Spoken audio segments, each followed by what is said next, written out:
My family and I have talked a lot about this, that when the law of God is in your heart, the community is lifted and people can trust each other and love each other, and they don't feel like it's all about the rules that control what they are.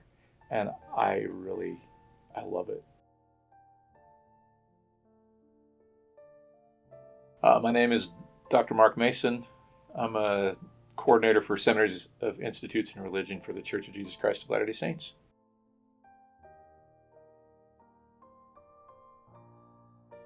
The world around us has become pretty polarized when it comes to religious values. And anyone who has watched other people who have lived their religion, not because they were expected to, but because they wanted to, they're seeing the tangible benefit in their life. And they want that.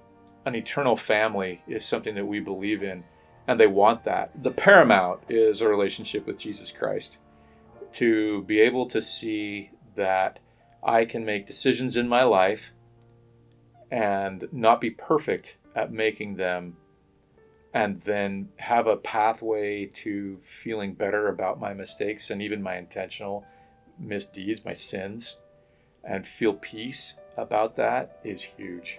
I've seen that young people who are fully engaged, well, you know what, even who are just trying, who are saying, I'm going to give it my best effort. Not only is their religious life blessed, but I've seen that their experience in school is better. Their relationships with their friends, their family relationships, the kind of employee that they are.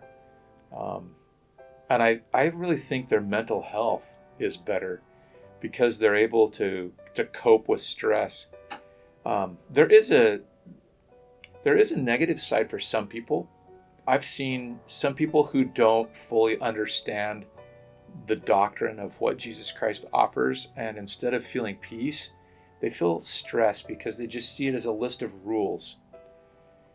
And instead of being converted to Him and His love and what He has to offer to change their lives, they see it as requirements that they have to live. All of us need to move past the phase of I'm doing this because it's expected of me. I think there's adults who are trying to get past that. And it might even ebb and flow in a person's life where there's a time where you feel, yeah, I'm doing all these things for the right reasons, to I'm just struggling to just do the basics in my life, and I feel like it's a routine for me. And so we're all going to go through cycles of that. So I think one thing that I like to do to help teenagers and young adults to see that is to just point it out, that it's normal. You're not bad, that you're struggling to find a place for God in your life, because the world and God are sometimes really incompatible. You're constantly choosing over and over. In fact, personally, for me, I feel like it's a daily choice. And to explain that, to let them see it and reinforce that it's okay that you're struggling with it, helps a lot. To say, then I just want to keep struggling because I like the benefits when it's working well. Beyond my own personal benefit of being a religious believer, it extends into the lives of the people. First, the people I care most about, which is my family. I can tell when it's really sinking in to their life because they're no longer just focused on them, but they're also trying first to help each other as siblings. And then I can really see it when they branch out to try and help other people. Because the gospel of Jesus Christ is not about me.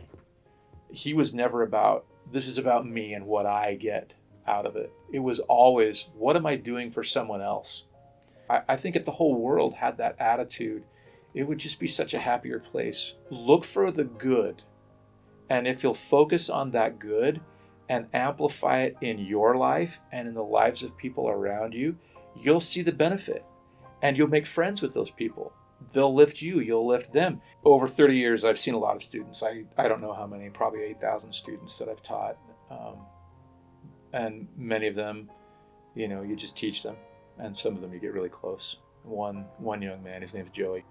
When I met Joey, he he had some, I don't know if the word strikes, but he had some things in his life against him. He was adopted, which can go really well for some people. Some people, they become very insecure, and he became really insecure. He questioned whether he was really loved by his birth parents and by his adoptive parents.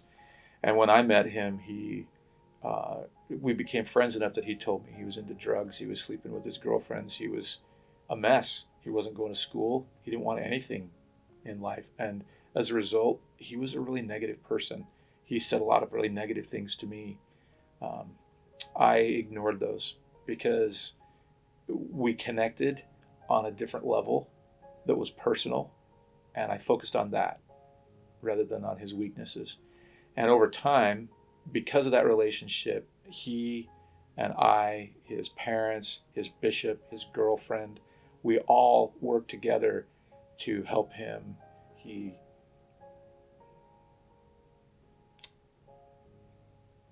He's totally changed. And his life is so good now.